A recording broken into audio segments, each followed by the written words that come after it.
Fala, rapaziada, sejam bem-vindos, sejam bem-vindas a mais uma aula da Turbinada Enem.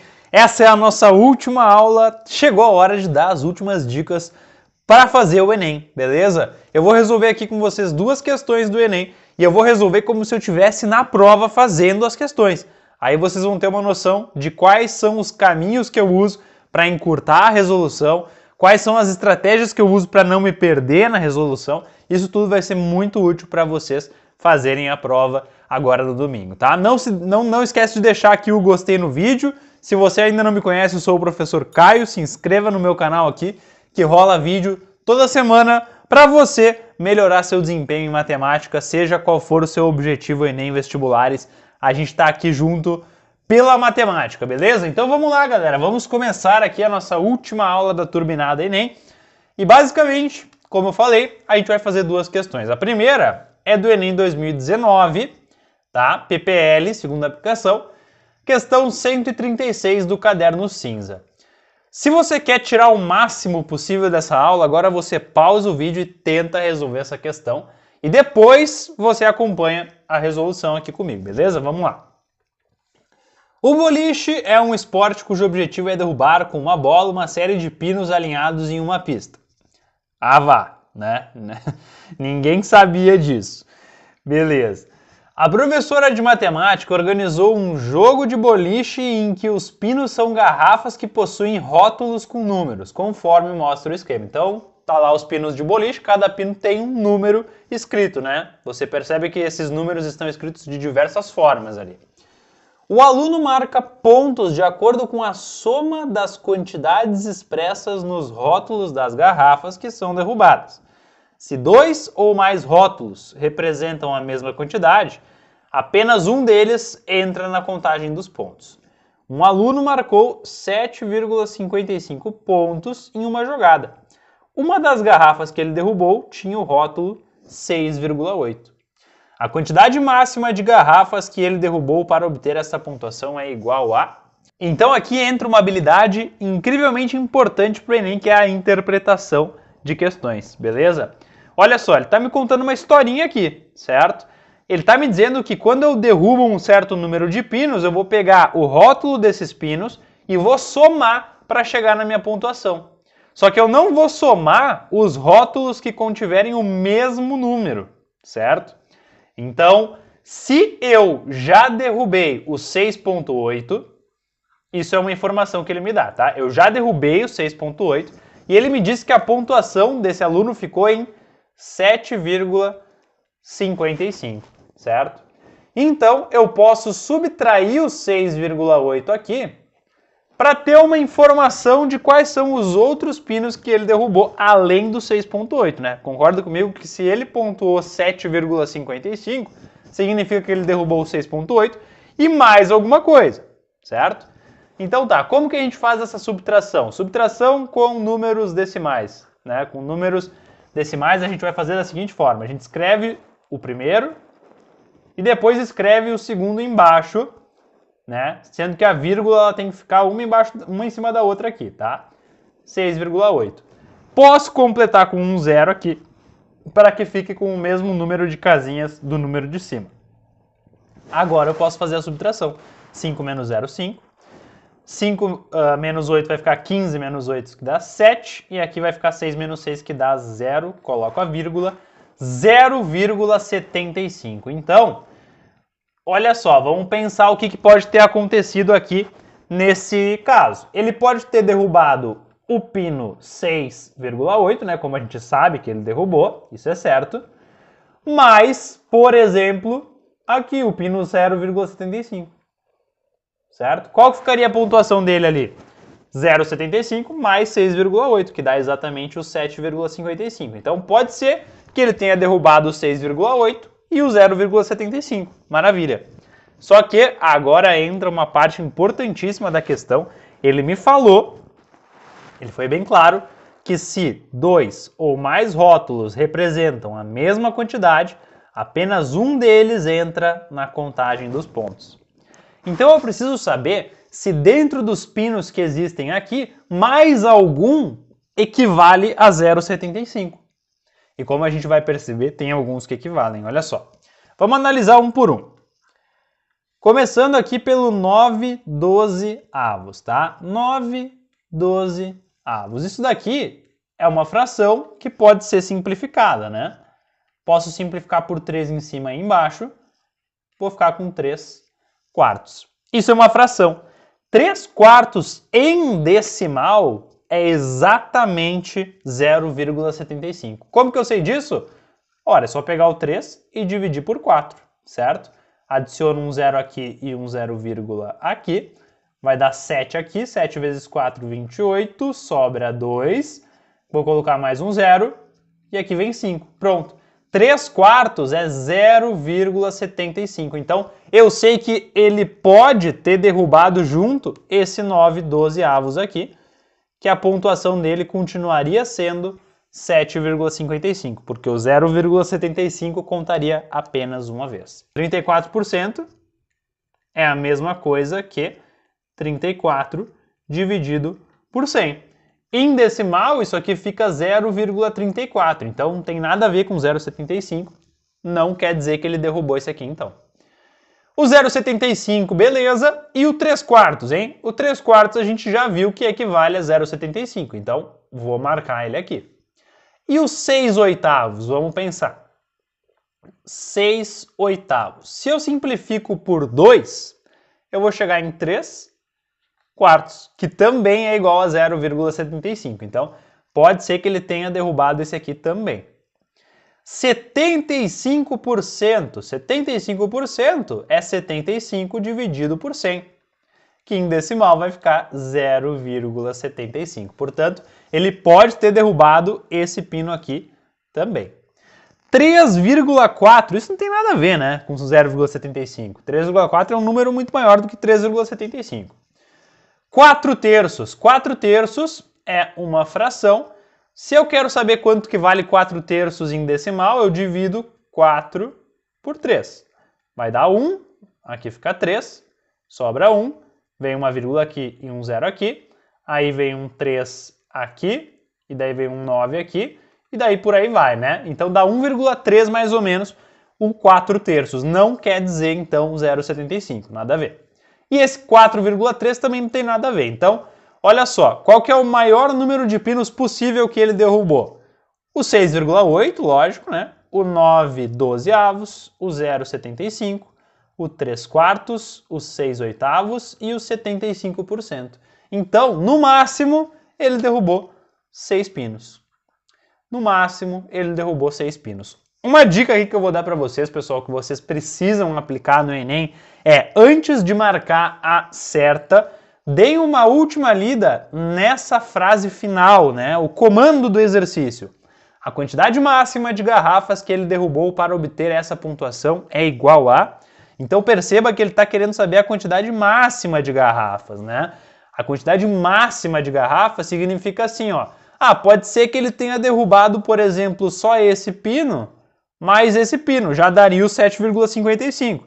Só que isso seria a quantidade mínima de garrafas que ele teria que derrubar para fazer aquela pontuação. Preciso saber todas as vezes que o 0,75 aparece, certo? E não posso esquecer de somar o pino do 6,8, né? A primeira vez que eu fiz esse exercício, eu esqueci de somar o pino do 6,8. Então, eu tinha somado 5 e na verdade são 6. Beleza? Essa daqui é a questão 136 do Enem 119, caderno cinza, né? Segunda aplicação. Agora a gente vai para a questão 165 do caderno cinza do Enem 2017. Viveiros de lagostas são construídos por cooperativas locais de pescadores, em formatos de prismas reto-retangulares fixados ao solo e com telas flexíveis de mesma altura, capazes de suportar a corrosão marinha. Para cada viveiro a ser construído, a cooperativa utiliza integralmente 100 metros lineares dessa tela, que é usada apenas nas laterais. Aqui nós temos o tal do viveiro. E diz o seguinte, quais devem ser os valores x e y em metro para que a área da base do viveiro seja máxima? Então eu quero que a área do viveiro, né, da base dele, seja máxima. Pois bem, Então, olha só o que acontece, pessoal. Tem uma tela, tá? Vou desenhar aqui a tela para vocês entenderem mais ou menos como é que funciona isso daqui, tá? Essa aqui é a tela. Ela tem 100 metros lineares, ou seja, essa dimensão comprida aqui, ó. Meu Deus, vou fazer mais retinho. Essa dimensão aqui é 100 metros, tá? E isso aí eu vou usar para forrar esse viveiro, né? É como se eu tivesse um pedaço de papel assim, né? E eu quero forrar aquela caixa. Então, digamos que a minha caixa seja isso daqui, ó. Isso aqui é o viveiro, isso aqui é a tela. Eu quero forrar a caixa, quero forrar o viveiro. Portanto, a tela funciona assim, ela vai estar, né, emoldurando ali o viveiro. Beleza. Então, se eu sei que eu tenho 100 metros de tela, significa que o perímetro aqui desse viveiro tem que ser 100 metros. Por quê? Porque eu quero envolver a minha tela de 100 metros nesse viveiro. Então, o perímetro, né, do viveiro tem que ser 100 metros, porque é exatamente essa a quantidade de tela que eu tenho para forrar ali. Beleza. Se eu quero que o meu perímetro seja 100 metros, eu preciso então que essa dimensão x somada a essa dimensão y, somada a essa dimensão do fundo aqui que é x também, e somada a essa dimensão aqui do lado que é y também, dê 100. Né? Eu preciso que essa soma dê 100. Então, x mais y mais x mais y tem que dar os 100 metros, certo? Posso agrupar os x e os y aqui. O que vai acontecer? Vai ficar 2x mais 2y igual a 100. Posso dividir essa equação por 2. Olha só o que vai acontecer quando eu divido a equação por 2. 2x vira x, 2y vira y e 100 vira 50, né? Dividir tudo por 2. Então, eu acabo de descobrir que x mais y deve ser igual a 50. A área da base do viveiro é essa dimensão multiplicada por essa, né? A área da base do viveiro é isso daqui, né? Isso é x vezes y. E eu quero que esse produto aqui seja máximo. Beleza? Quero que ele seja o maior possível. Como que eu posso fazer para determinar isso? Eu vou mostrar como que a gente faz para determinar isso matematicamente, mas antes eu vou te mostrar como, olhando para as alternativas, a gente já consegue tirar uma resposta. Olha só. Ele pede aqui quanto que deve ser x e quanto que deve ser y, certo? Então a primeira coisa que aparece aqui é o x e a segunda coisa que aparece é o y. Eu sei que x mais y tem que ser 50, então vamos ver quais dessas opções aqui me geram uma soma igual a 50. 1 mais 49 dá 50, beleza? 1 mais 99 dá 100, então já não pode ser essa a resposta. 10 mais 10 dá 20, não pode ser essa a resposta. 25 mais 25 dá 50, pode ser essa a resposta. E 50 mais 50 dá 100, também não pode ser isso aqui a minha resposta. Agora preste atenção, eu quero que esse produto seja o máximo possível. Nesse primeiro caso aqui, o produto é 1 vezes 49, que dá igual a 49. E nesse outro caso aqui, o produto é 25 vezes 25, que vai dar muito mais do que 49. Concorda comigo? Se você nem precisa saber de cor quanto que vale 25 vezes 25. Pensa comigo, 20 vezes 20 é 400. Então 25 vezes 25 é muito mais do que 400, que é muito mais do que 49. Portanto, a área ela é máxima quando as dimensões são 25 e 25. Ou seja, aqui estamos com a resposta letra D. Agora, digamos que todas as alternativas aqui, né, fossem a soma desse 50, ou seja, eu não conseguiria resolver dessa forma que eu resolvi aqui. Pessoal, agora fica uma lição aqui de matemática mais aprofundada, tá? Porque isso que eu fiz agora foi para ganhar tempo. Então você percebe que se você, ao invés de sair fazendo conta, você der uma olhada nas alternativas, você já consegue ganhar tempo com algumas questões. Essa daqui era um exemplo. Agora vamos pensar como que a gente pode resolver isso daqui matematicamente. Bom, a área é x vezes y, certo? Eu vou trocar o y aqui por 50 menos x. Concorda comigo que se eu passar esse x para o outro lado, fica y igual a 50 menos x? Fica, né? Então a área aqui vai ser x vezes 50 menos x.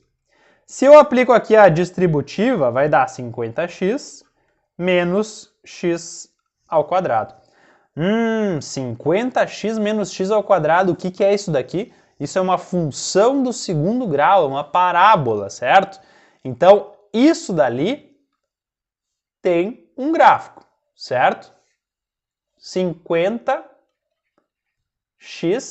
menos x ao quadrado. Eu vou traçar esse gráfico aqui de maneira bem simples, olha só. Você lembra que a função do segundo grau, ela tem um elemento que se chama o c, certo? Que é o termo independente. É aquele que não acompanha nada de x. Você percebe que essa função aqui, ela não tem esse termo independente. Quando o termo independente é igual a zero, significa então que a parábola corta o eixo y em zero, certo? É isso que significa. Além disso, o x ao quadrado aqui, ele é negativo. Então, essa parábola, ela tem concavidade para baixo. Com isso em mãos, eu já consigo desenhar mais ou menos aqui qual que vai ser essa parábola. Vai ser algo mais ou menos assim, certo? Vou fazer mais bonitinho aqui. Assim, melhor.